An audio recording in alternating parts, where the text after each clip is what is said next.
dive into harnessing the power of the brain to navigate business challenges and social disruptions while fostering a high-performance, resilient culture. Now, I'm going to quickly share some housekeeping notes. Please drop in the chat where you're coming in from and make sure to change your drop down to everyone. I'm coming in from just outside New York City. We are recording today's session, so if you're interested in the replay, be on the lookout for an email later today. This email will also include a survey for feedback for us and a number of resources that are aligned with today's conversation.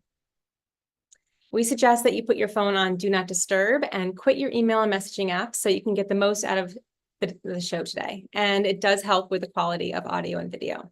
And you know we love interaction, so please continue to put your thoughts and comments in the chat. So let's get started. And I'm going to introduce my one guest today. And he is no surprise to anyone. He is an Aussie-turned New Yorker who coined the term neuroleadership when he co-founded NLI over 2 decades ago. He's got a professional doctorate and 4 successful books under his name and a multitude of bylines ranging from the Harvard Business Review to the New York Times and many more. A warm welcome to our co-founder and CEO of the Neuroleadership Institute, Dr. David Rock. Thanks, Emma. Good to be here with you. Yeah. Everyone might clean my camera for a moment. There we go. Perfect. Awesome. All right. So it does seem like we keep hearing new ways of describing the same thing, change. Terms like volatility, permacrisis, instability, uncertainty, and just the number of times we're hearing these terms used in reference to the workplace seems to have increased over time. But really, how much has changed? And that's actually what I wanted to start with and start to bring you all in to the conversation early. And just to ask you a question, what would you predict if you were to take a guess at the pace of change, how much it's increased in the past few years? And I'd love to see what you all think in the chat.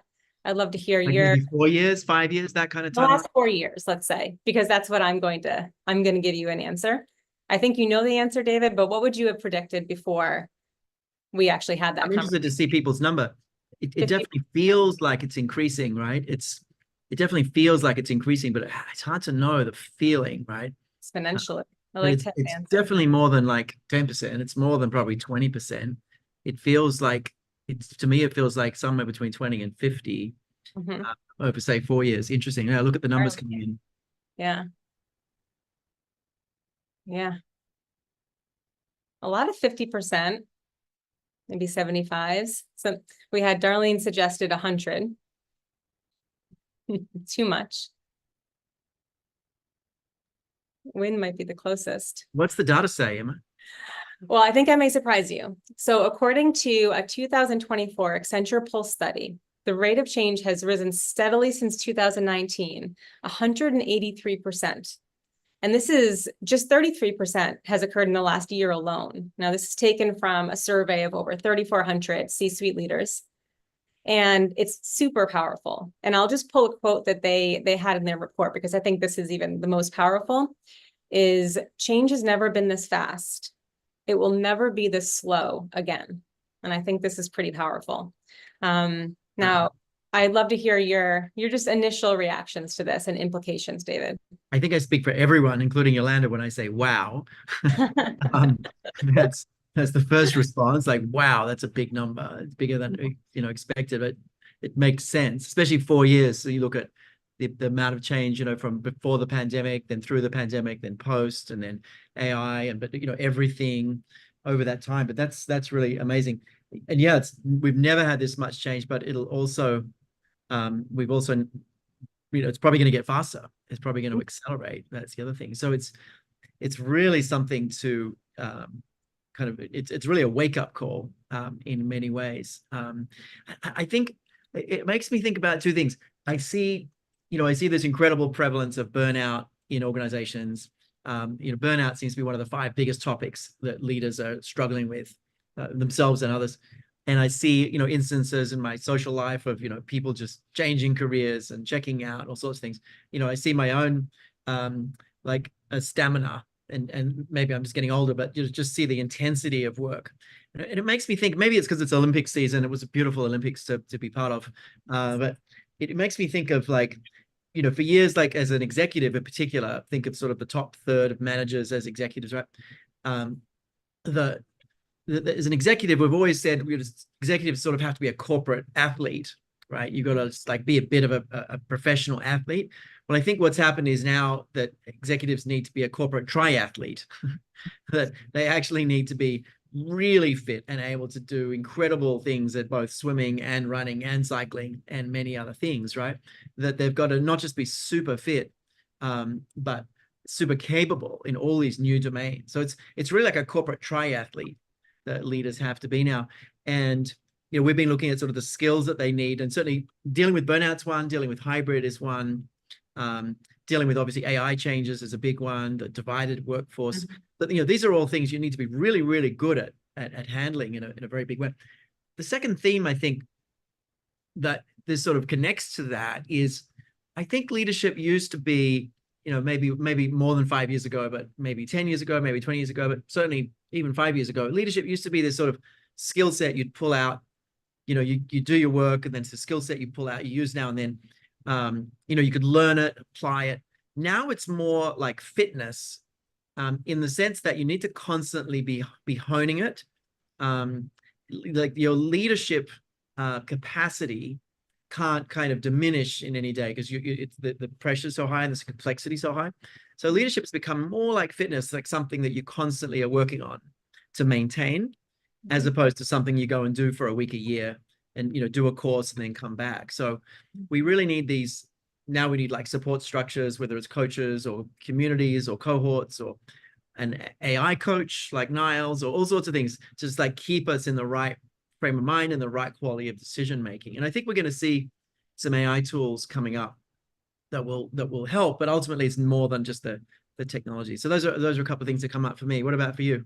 Yeah, well, I would argue that maybe it's more like a heptathlon, where you might have at least 7 skills to continuously maintain, and the only way to win at this is to continue to practice all of those skills, right? It does seem to be getting, and with every change in the workplace, there's something new that you have to learn. So it might just be like an ever evolving set of skills. So one of the big things that was pulled from this study was that the biggest area of change was in technology and AI, and that completely makes sense, right? And it's a huge skill set that we're needing to kind of dive into and build. And it might even mean that we have to go back to some skills that we've kind of forgotten about and to pull back out again. So that's maybe part of it as well, is pulling up some of those skills we thought we didn't really need as much, or that we thought we were good enough at, and pull them back out and practice again. So it is absolutely like a fitness, athlete metaphor, which might help us when thinking about how to kind of maintain these skills.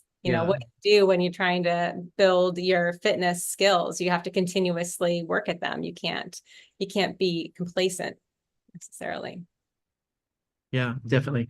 Lots of good comments in the chat as well. The neuro leadership in Olympics. Yes, it's a constant. I think there's a necessity to just keep working on being able to make good decisions, right? Being able to have insights amid chaos, right? That's one that you've got to keep working on. And interestingly, in some ways, physical fitness helps with those things. I really accelerated my physical practices in the last 6 months to kind of try to balance. And I think so. But it's not just that; it's all different things that you need to do to kind of be able to think well, make good decisions, and also stay optimistic and stay positive, because your threat state is additive to your teams and your organizations. So yeah, big thing. And this is something we worked on, I know, a lot when the pandemic hit. We brought out some research we'd done about 10 years earlier. We worked with a company of about 70,000 who were reducing to 40,000, like really fast, and shutting down whole countries and shutting down whole functions and completely transforming. And we did this work with them about a decade before the pandemic, like looking at the critical skills for being able to think well, make really good quality decisions during, literally a crisis. We developed a bunch of research on that idea. One of them was the 3 levels of threat, which came out of some deep research, brain research that was done, and a whole lot of other things. And then we brought that back in the pandemic. And interestingly, I think it's become just as relevant, maybe even more relevant now. It's just like sort of the frog boiling, it's like boiling slowly. We don't realize just how much sort of chaos is around us, because it's been sort of a slow incremental increase. But in many ways, it's more challenging right now than the pandemic. Yeah, absolutely. I mean, so given that this acceleration of change can actually be felt as a crisis, needing to increase your agility and, why is it that we have so much difficulty focusing in the face of this kind of crisis? Yeah, I mean, there's a fundamental challenge that AI is trying to address, which is just basically we have very limited cognitive capacity to make, complex decisions. Like our ability to make decisions is limited to how much we can hold in mind at any one time. That's actually a very small amount. And so, humans can barely do long division of, three numbers in their head. But many, many decisions involve much more data and many more steps than that, right? You think about a decision to choose strategy A or strategy B, far more information and far more steps in the process to make that decision accurately than there is in, multiplying 4 digits, right? And so we just don't have the capacity. And we've talked about this a lot, but basically your cognitive capacity, which is equal to working memory capacity, it's equal to all sorts of things. But this cognitive capacity we have is really in a seesaw with threat level. So it's not directly a seesaw because there's, if you're sort of neutral and then you get slightly anxious, you might increase your capacity a little, right? So you can be more focused, you'll feel more focused, but you won't notice that you're missing a lot of information as well. So it's a little complex, but it's okay to simplify and say, look, the stronger the threat level we're experiencing, the less cognitive capacity we have. And that's for both conscious decision making and even more for that unconscious problem solving that we need more and more of now, the insight problem solving. And this is one of the reasons everyone's so excited by AI. It could just process the most incredible amount of things so incredibly quickly, so much complexity, and kind of spit out an answer. But we have to be very careful the data we put in and the questions we ask, because it can go in the wrong direction very quickly, like a racing car versus a horse and cart. So basically what we're struggling with is the ambient threat level that people are waking up in the morning is higher, maybe higher than any time except like the start of the pandemic when we were, really exploding.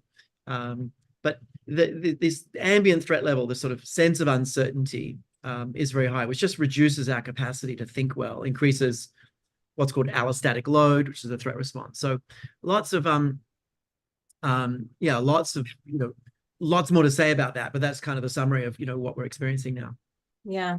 And I mean, the crisis in general, or just the fact that most of these things are changes, I mean, they kind of pull your attention away from what you're working on too. So there's an element of this that every time there's a new change announced, this is a new tool, this is a new crisis, this is a new emergency, it's pulling your attention away from what you need to do. So there's also this element of how do we continue moving forward and continue focusing in the face of all of these distractors that are built to pull us away and to imagine that, oh, now I have to focus on this, but really it detracts from our work.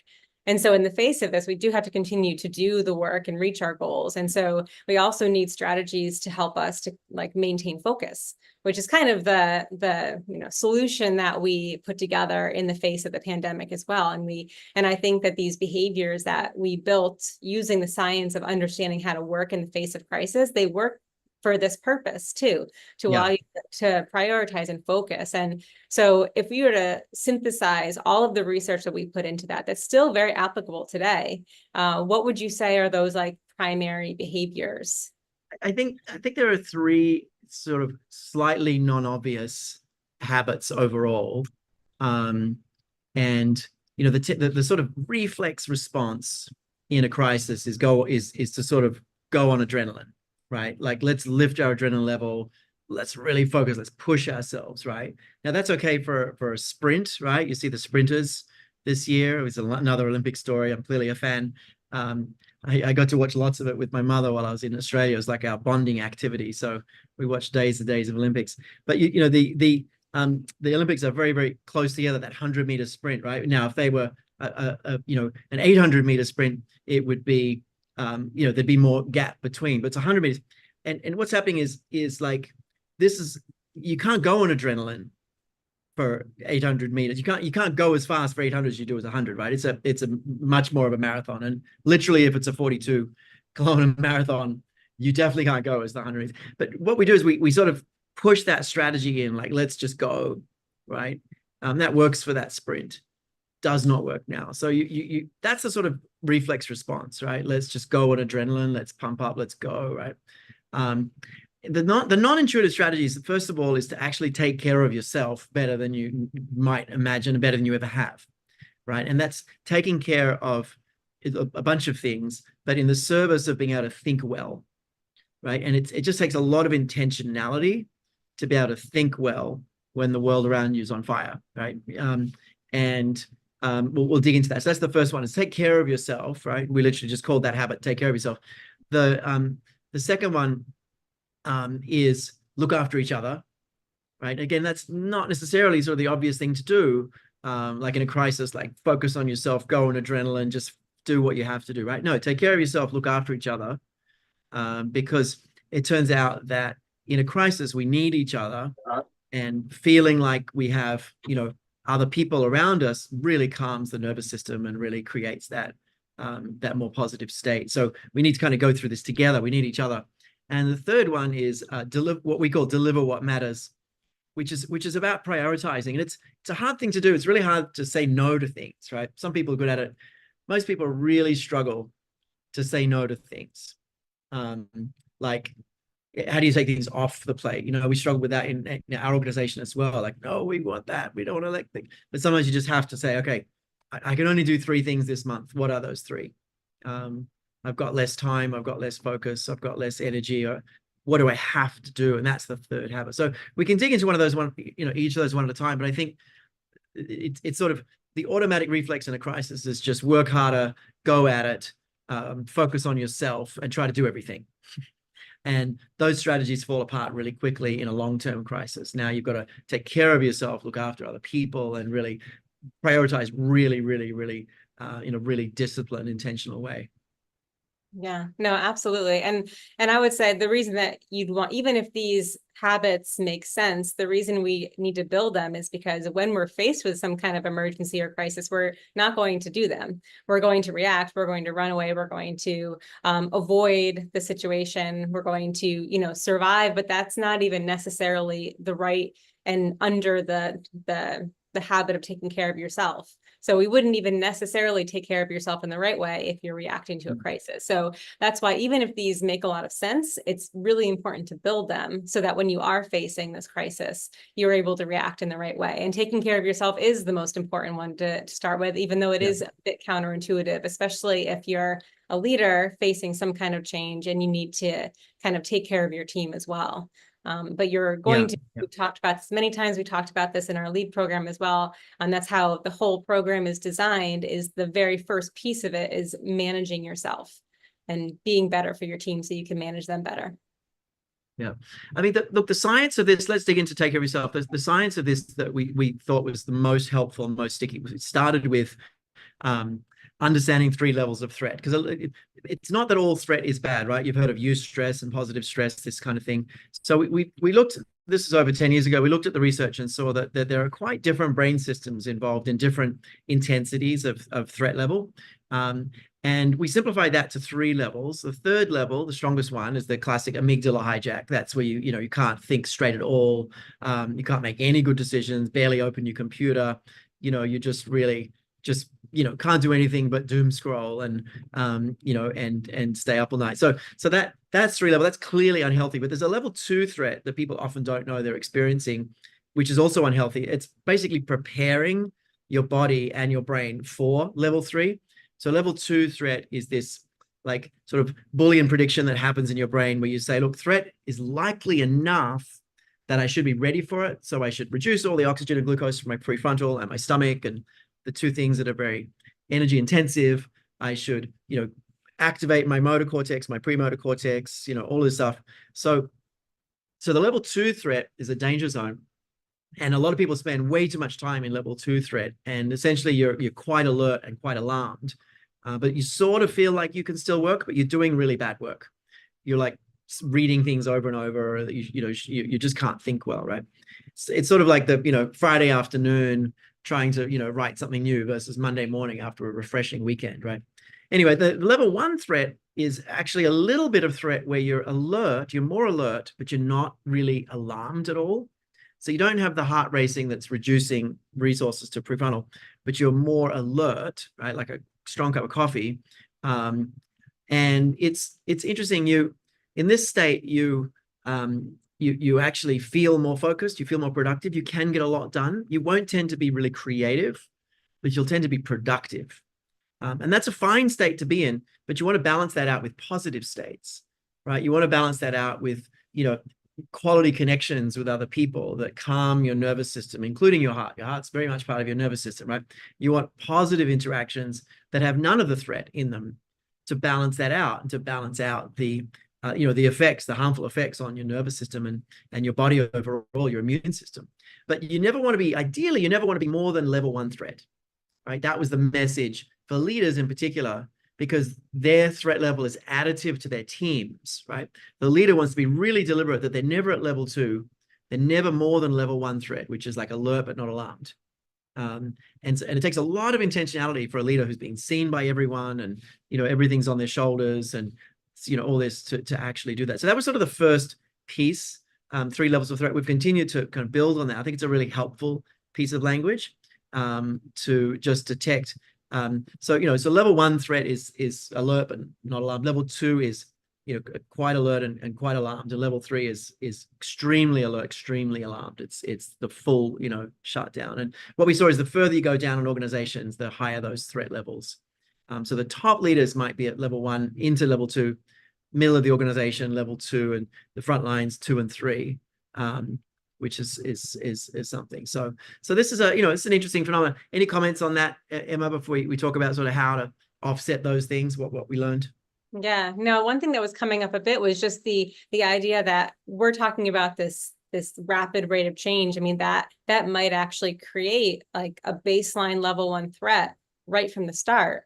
So it might mean that everyone is just more primed to enter a level 2 threat or a level 3 threat a bit easier. So maybe they're entering the workday any day of the week kind of at a level 1, because they wake up with this like baseline level of threat. And so that's why this kind of habit is so important, to kind of manage yourself in a way to prepare yourself for work and kind of reducing that threat level. While we say level 1 threat can be incredibly productive, if you're kind of starting out the day that way, you're more likely to respond to something, Right. anything, some weird social interaction. It'll just jump you into a level 2 threat, and then you're not productive at all for your team.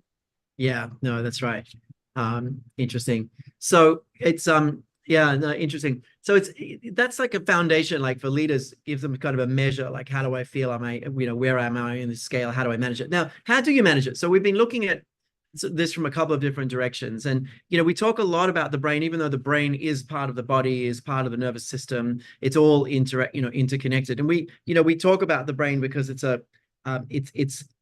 like a safer entry point to have a very similar conversation to talking about other things, but happens to be a more concrete way to explain certain things, and also just kind of a more safe way to explain things, particularly to a leadership audience. So if you're talking to a leadership audience who are, MBA trained, legally trained, accounting trained, engineering trained, they're all one of those, right? Very, very basically academically trained, right? And you're talking soft, you're talking about soft human skills. It's really helpful to use the most scientific frameworks you can, right? The most scientific schemas, most scientific explanations. It's just going to give less resistance. So, we could explain a lot of this through other schemas altogether, but anchoring on what we know from the brain about these functions just happens to be a helpful language, particularly for managers and leaders at all levels in organizations. So that's kind of why we focus there. But anyway, what we saw is that level 1 threat, you can turn that down, and this is an approximation, it's not a perfect model, but it's helpful. Level 1 threat you can address with labeling skills, and labeling is basically labeling is putting words on emotions, putting words on emotions, like identifying like why you're feeling a certain way. And what we see is that turns down threat responses, but only small ones, right? Small to moderate. Reappraisal is what you need for stronger threats, like a level 2. Right. So level 1 threats you could label, why am I feeling that? Oh, it's because it's Thursday, my brain's full, I'm really fine, right? But reappraisal you need for, like, when you're feeling a much stronger threat response. So what you're doing is you're looking at the appraisal or the interpretation you've made, right? And then you're altering that interpretation, because emotional responses come from interpretations, not from raw data. There's data we experience, then there's interpretations, then there's emotional outcomes, right? And often, mostly those interpretations are very unconscious to us. But you're getting more conscious, the kind of labeling, about the interpretation you've made, and you're changing it. That's reappraisal. And it's such a powerful and critical tool for health in life, but particularly health as a leader. That becomes your power tool for those level 2 threats. The level 3 threats, you need what we call a biological intervention, which is a long word for a nap or a meal or a run or a workout of some sort. Just like your whole nervous system is so activated that you don't have the resources cognitively to reappraise, to label, to do much else. You need to do something kind of biological in that moment. So as you're sort of noticing different threat levels, we said, look, these are the ways to intervene. That was one thing. And I'll hear in a moment, it'll be interesting to ask the audience, don't put it in yet, but it'll be interesting to ask the audience kind of what strategies are you using? Because some people have been putting some ideas in, but just hold for a moment. What strategies are you finding really helpful? Let's get that all at once at the moment, but just wait for a second. The overarching thing that we find beyond just the regulating emotions is buffering yourself, right? Is creating more of a buffer so you're in more of a positive state, right? So that you have less chance of those threats happening, right? So you want to put in, positive buffers. Now we go to the SCARF model, right? You're thinking about how do we create a positive sense of certainty, for example, right? How do we increase our sense of certainty in the world? I've gone back to cleaning up systems I hadn't cleaned up for a while to just like create a greater sense of order and certainty in my local environment, right? How do we create a greater sense of autonomy in our environment, right? How do we create a deeper sense of relatedness with deepening our friendships, spending time with loved ones, right? Really connecting on that level to increase that real sense of relatedness that calms us. So those are some examples, certainty, autonomy, relatedness are probably the 3 that you can really buffer yourself. We call those SCARF buffers. So I think putting in place those SCARF buffers helps you to really be more in that positive state. And then the third idea sometimes we're introducing is the healthy mind platter, which looks at making sure you're getting the sleep you need, making sure you're getting the downtime that you need, the reflecting time, those kinds of things. And those are also a kind of buffer in that way. So that's how we're thinking about taking care of yourself, levels of threat, and then sort of the different self-regulation strategies, and then these different buffering strategies overall. So yeah, let's get in the chat. What do folks, if you had to pick one thing that you're doing that's really helping you the most, what would that be? I'm going to put mine right now is gardening. Gardening is helping me. I've got a big garden up where I'm staying, and gardening is helping me every day to really calm. It just like completely calms my nervous system.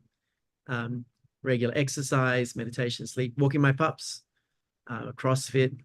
Yeah, for some people, it's like intense workout, moments of gratitude, moments of gratitude, the gym, exercise. There's some common themes. Social tends to be the thing for some people, but really not others. So you can't tell people what to do here, right? Exercise is really amazing for some people, really not for others, right? So there's no like silver bullet, everyone go and do this. So got a few things coming in. Coloring, those amazing coloring in books, adult coloring books. Yeah, lots of interesting things coming in.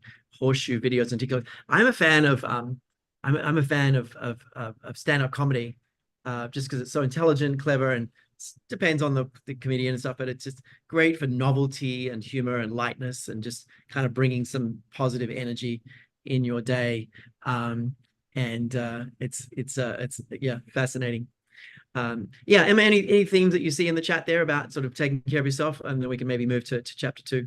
Yeah, I love that. I mean, I love the idea of humor, and we don't talk about that enough, the power of humor in our ability to work. I think that's amazing. But yeah, what I'm seeing here is everything on our healthy mind platter is coming up. And I think one of the pieces that you pulled out is that it doesn't have to be the same for everyone. It's just finding that one thing and when in the day that you can do that. But I think one of the other things we were talking about today was, why is this so hard now to do? So all of this makes a lot of sense. I think this is no surprise to anyone here that we need to incorporate these pieces to our day to be healthier.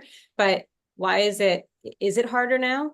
You know, and why is that? Harder now. Yeah, I think it's harder now. I think just the increased, pressure, the less time and all sorts of things. I think it's harder. But I think also we just need to meet that with just a higher degree of intentionality. And that means like, things like if walking the dogs is your thing, right? Like how do you make sure that happens first thing in the morning, before you get there? It's a lot about systems. How do you put in a sort of foolproof system or almost foolproof system so that these things really happen? It's really interesting how variable these things are. Like you've got, one person says researching and the next person says walking the dog, right? And it's really unpredictable. And so you can't sort of prescribe this to someone, but you can support people to kind of make the decision and put in a system in that way. So I think it's a time to sort of look at your calendar and say, how do I make sure that there's me time? And if you're super, super busy, maybe it's about combining, like we talked a lot about walking meetings, during the pandemic. Like maybe it's time to go back to walking meetings every day, 5 days a week. You're getting that full-on cardio while you're having meetings on the phone. So I think it's a matter of sort of combining some of those things to make sure that they happen as well. But let's go to chapter 2. Let's talk about taking care of each other. Again, it's sort of counterintuitive, when it feels like it's a constant crisis. It's like, well, I don't have space for anyone else. I don't have space for anyone else, right? Reminds me of some research by it's Richard. His name will come to me in a second, but Richard Boyatzis. He studied what happens when really, really busy, overwhelmed, stressed leaders start coaching other people. And what he found is it actually reversed the stress response in their bodies and gave them the right sympathetic nervous system response, right? So to really calm the nervous system and actually made them more sustainable. So like taking an hour out of their week to coach someone, even though they're insanely busy and didn't have an hour spare, actually gave them more time, gave them more energy. It's an old paper now, but it's an interesting paper. It's the first time someone's really studied, like in a real biomechanical way, what happens when busy people sort of add giving to others and add compassion and add sort of giving. And so it's really easy to sort of in a crisis want to shut down and shut out people. But actually giving to people is a really, really powerful way of activating reward networks in yourself, right? Of calming your own nervous system, of creating that sense of connectedness, calming your nervous system, all of that. So I think, conceptually, like taking care of others is really important. Now, if you lead a team, yeah, you want to really be checking in with people much, much more, especially if you're not seeing them. The one thing is people won't tell you when they're really, really struggling. They don't want you to know, good at hiding it. So you got to really ask a lot of questions. I was reflecting on the empathy model this week that we developed. And, we think about like, helping other people. We think, oh, we need to have empathy for them, right? The research on empathy, it's got to start with really tuning in, with really having a wide open channel to collect data from the person with a mindful moment. That's important. But then trying to understand people is a terrible idea. You end up not understanding them any better, just feeling more confident that you understand them. What we've got to do is learn to ask really good questions, right? We've got to inquire. We've got to really ask good questions. So taking care of each other is not just like, hey, how are you? How's it going? Are you okay? You really got to learn to ask good questions, to dig in and understand how people are doing. Sometimes scaling questions are great. Hey, on a scale of 1 to 10, where's the waterline for you? So questions to really understand how someone's doing is important. And really showing you care. So there's a let's flip it around. Let's hear from the audience first this time. What are some of the things that you're doing with your teams, families? What are some of the things that you're doing to take care of people around you better? What are you finding is working really well? Yeah, and I'll just say that I think it makes sense how we've kind of set this up, because obviously if you're going to take a mindful moment, which is one of the things we put into the empathy model, and you can only really do that if you've already kind of taken care of yourself. You can only really quiet things down if you've already kind of managed your own threat levels. And it's so important to do that before you start asking questions. And if you're really able to listen, you really have to tune everything else out. Yeah, you've got to be really, really connected. Some lovely comments coming in. Taking figs to the neighbors. more family dinners, all sorts of great things. A lot of people focus on family, community service, all sorts of things. But, what are you doing to take care of each other more? It's a really important thing, to feel a sense of community. One of the things that your biology is doing, it's sensing all this uncertainty. You unconsciously know you can't do much about it. It's sensing this feel of out of control, which is autonomy, right? Can't do much about that. A little bit, can't do much about it. Status isn't really affected right now. Fairness, not so much. Relatedness is the one thing you can do something about. So you can meaningfully increase your sense of relatedness, right? And that actually balances out the drop in certainty and autonomy to some degree. And this is what we do in a crisis. In a crisis, when we have no idea what's going on in the world, we gather with our friends and we try and work it out together because we feel safer, and it will actually help in many instances. So this is, this reaction of kind of wanting to support others, be there for others, build more community. These are healthy reactions, and I think really good things to focus on and build in this time. Really creating a community around you of supporting people, I think is a big one. What do you do, Emma? What do you find is working for you? Well, with your actually, team? yeah, no, great question. Actually, what I was just thinking about and this is something that I think I've tried to apply in the teams that I'm on, is there's some recent research out around empathy and building empathy and connections in the face of change, let's say, or in the face of difficult times. And what they found is that those connections built during difficult times, if they're fostered during those difficult times, are much more sustainable over the long term. And they see that in the way the brain responds over time, watching them kind of like how their brain responds as they're watching their, I guess, teammates over time experience different things. That empathy network is more engaged for the long term. So it's incredibly important to like maintaining those connections especially when you're going through difficult times. Yeah, interesting. So yeah, lots of interesting things. So just to, summarize this one, crisis comes along, really intense amount of change going on, really tempting to shut down and kind of, focus on your world and what you've got to do, get panicked. What you want to do instead is really take care of yourself. So you have lots of resources and actually give to others, as counterintuitive as that feels. Create community, have those bonds with people, have that supporting infrastructure around you. It's going to be really, really helpful for you and for them in this time. And, the SCARF model gives you a framework to think about that. We talked about SCARF buffers before, right? Certainty, autonomy, and relatedness being big ones. But SCARF signals, like sending positive SCARF signals to others around their status, around fairness, right, around relatedness. So sending those positive SCARF signals is how we think about that. But let's go to the third one. The third one's really hard in some ways. The third one is about like deliver what matters, and it's hard to prioritize. I think like maybe 5 years ago, it was like, we've got to check on priorities, twice a year, maybe every quarter. Now it's like, hey, we've got to rethink about priorities every few weeks. It's like priorities are changing really, really fast as we get more data, and the technology is moving so quickly, opportunities moving so quickly. We've got to be really thoughtful about these priorities. That's one of the areas where change has really affected things, just an acceleration of priorities and setting priorities in a really, really big way. What do you find, Emma? What's easy or hard about setting priorities for you? What do you find about this in your experience? Yeah, I understand the importance. I think that sometimes even having the conversation of we have to go back in there and change our priorities, that in and of itself sometimes can be a bit, okay, we have to do this again. We have to be agile. So it does require us to be a bit cognitively flexible, right? And so this is kind of building that muscle, which is really important for continuous change.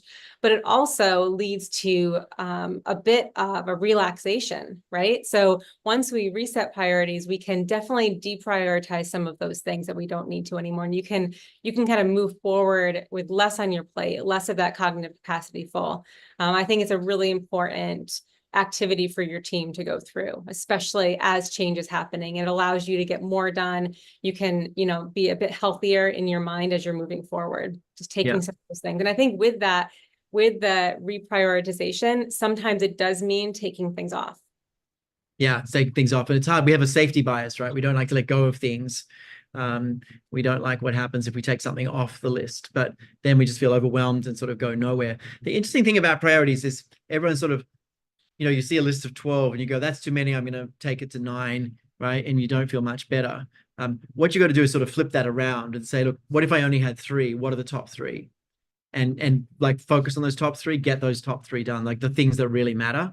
And then see if you get to the others, right? But look at like the things that you can actually do. And what happens is your brain will like calm down, your nervous system will calm down, and you'll see how to focus on those three. So with prioritizing, rather than reduce the list, it's like turn it around and say, look, I'm just going to deliver what matters, right? And that's the habit. We said, like, let's just deliver what really matters, rather than trying to deliver everything, and really turn that down.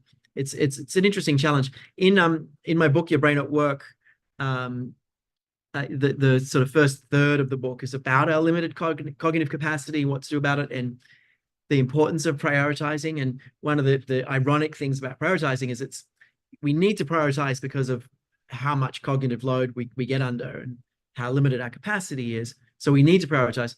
But the trouble is prioritizing is a very cognitively taxing task. It's one of the hardest tasks to do, because you've got to imagine all the tasks and list, order them and structure them. And basically you have to prioritize prioritizing. You have to do it when you have a clear, relaxed mind, or it just doesn't happen. And this is what a lot of people find. They get up, download their emails and just do one thing after the other without being really clear what really matters. And so you sort of have to do that the night before or first thing in the morning before you start. And I think, as a general rule, like two things I think are really helpful right now: minimal meeting mornings. So you've got time to really work on your own things, and leaving your email and other, connections off, for as long as you can in the morning, so you can actually do your own thinking. I think those are two things that are really, really helpful for just sort of getting your things done. What are folks online finding? And then we'll take some questions. What are folks finding is helping you with prioritizing, or what questions do you have about prioritizing, or really delivering what matters? And Michelle had a great question too in the chat, the role of AI in this, because AI could help, right? It's interesting. We've been through all these kind of crazy cycles with AI, from oh my God, it's going to destroy the world, to oh my God, it's going to put everyone out of work, to oh, actually it looks really fun. What we're seeing now is a lot of people, particularly knowledge workers. I mean, there's certainly people who are not happy with it, that if you're a translator or something else, your AI is coming for your job. But most people, particularly knowledge work, basically they can have more fun with their work and move faster through things. So we're starting to see some research coming through that AI is helping people basically do more interesting work, more fun work, helping you sort of move faster through work, removing some drudgery. And it's really true. If you're a researcher, you can get tremendous help from AI, and there's all sorts of powerful things that you can do.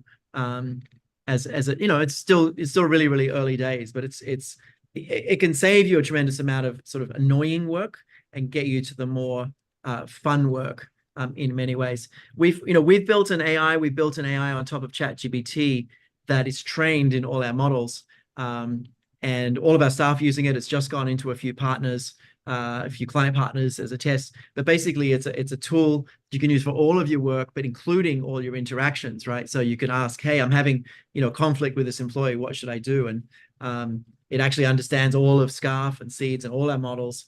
But we also trained it in brain-based coaching, and it's spooky how powerful a coach it is. I've been testing it. Actually, I had some insights.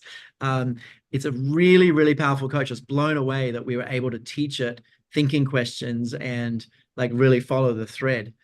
So there's a module coming where you can switch on that it reads your emails for you and tells you where you might have bias or be creating a threat accidentally, all sorts of things. But we've created that. It's called Niles. Maybe one of my team can put a link in the chat. If you're from an organization and you want to, talk about that, we are putting Niles into organizations already. And it's pretty amazing. How often do you use Niles, Emma? How many times a week would you say you use it? I try to use it like once a day or every other day when I can. But what's interesting is, so we're thinking and talking about AI a lot. We're bringing it to our summit this year in a couple of different ways. And I think this is an important piece. One of the discussions we'll be having is really how AI, or the time of AI, how that is going to impact creativity and innovation in general. Right. So what are the ways that AI can maybe help and open doors for creativity? Can it? Is that the answer? Or And the other kind of side of this is, what does this mean for humanity by, with us using AI? And a lot of the experts are really suggesting we really need to continue to practice it and use it. Don't be afraid of it. Understand its limitations, understand, how you go in and check its answers, like continue to be the human in this. And understand, where the boundaries are. So I think, those two discussions will be what we'll be diving into if, people are interested, but we're thinking a lot about it. Yeah, no, you've just jogged me about something that we had this amazing team member join us when we first started it in the States. We were probably 20 people in North America, and Christine Chesmerish is straight out of college, so smart, unbelievably smart, had studied cognitive science and things. And she worked with lots of capacities. She was in sales and consulting and research, different areas. And then she left us to do her PhD. She just finished, and she got heavily involved in the neuroscience of creativity and insight. She's just published a book, or she's one of the editors of a book on this, an academic book. And she's now come back in as a consultant to help us think about, all the applications of neuroscience and creativity, and particularly how it relates to AI. So she'll be doing one of the sessions at the summit, I think with you and some others, on really how to think about AI as a creativity enhancing tool, not just a performance enhancing tool. But I think it can make people actually much more creative when used right. And I think that's a really interesting plus. You're not outsourcing creativity to it. You're using it to increase your creativity in so many ways. So I think we're speaking at I think she's also speaking at Fast Company. Emma, you and Christina are speaking at Fast Company. I think I'm speaking there as well at their festival coming up in September in New York. So any other questions coming up on Deliver What Matters? Otherwise, we're almost at time. Any other questions you want to jump into, Emma, there? Well, I think what's interesting about this is, so, we've built these habits into that focus program. It's still incredibly applicable today. We've also built the same idea in our LEAD program, which is why it's so important for leaders to understand how to kind of thrive in the face of uncertainty and change. This whole idea we're covering again at Summit is, how do we thrive and continue to evolve, let's say, in the face of this constant, exponentially increased level of change that we're experiencing. And maybe it's just that we have to build this massive cognitive flexibility muscle. I think it really is take care of yourself, look after each other, deliver what matters. Just if you're interested in the focus solution that we built, just put the word focus and your company name in the chat. Someone will follow up. There's a poll in another minute or two as well. We mentioned LEAD. I think some of you probably heard about LEAD. LEAD is a 6-month deep dive into the brain and leadership. It's a completely asynchronous digital program, includes Niles. It's an amazing experience. We're building a transformational leadership experience in a digital world. So just put LEAD in the chat and your company name if you're interested in that. There's also open enrollment for that, so you can sign up for LEAD anytime.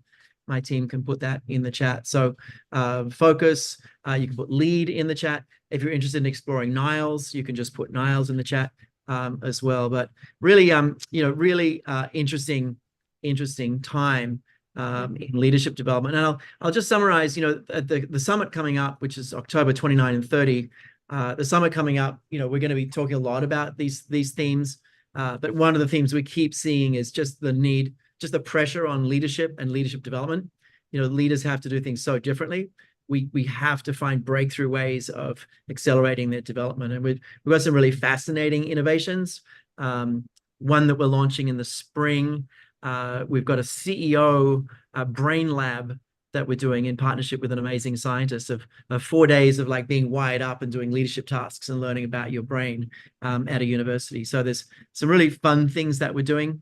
And the CEO brain lab is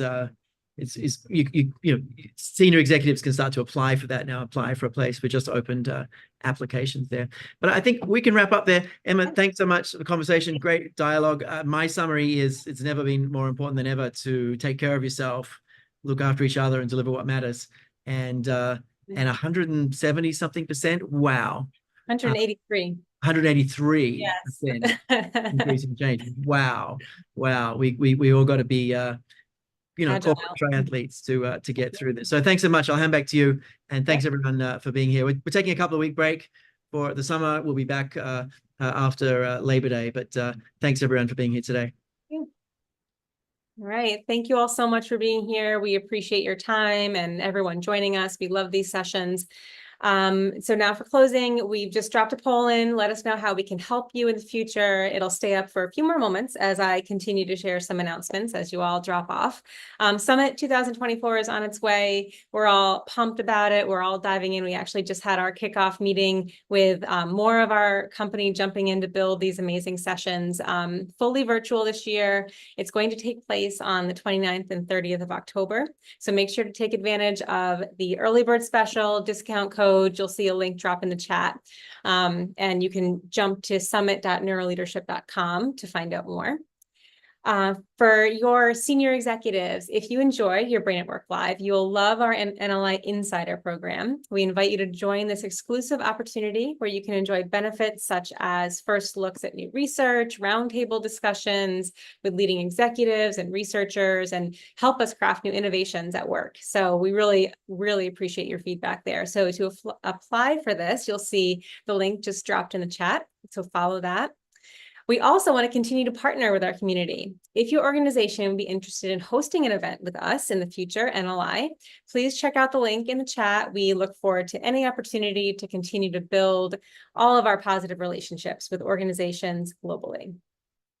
So if you enjoyed today's conversation, you'll love the podcast show. So make sure you subscribe. You can hear past Friday webinars on demand. So look for your Brain at Work wherever you enjoy listening to podcasts. And if you're listening to the podcast, you can use the discount code Your Brain at Work 24 to get 10% off. And you see that link drop in the chat now. So it's now where we all officially say farewell on behalf of me and David and the rest of the NLI team behind the scenes. Thanks again for joining us, and we'll see you back here in 3 weeks.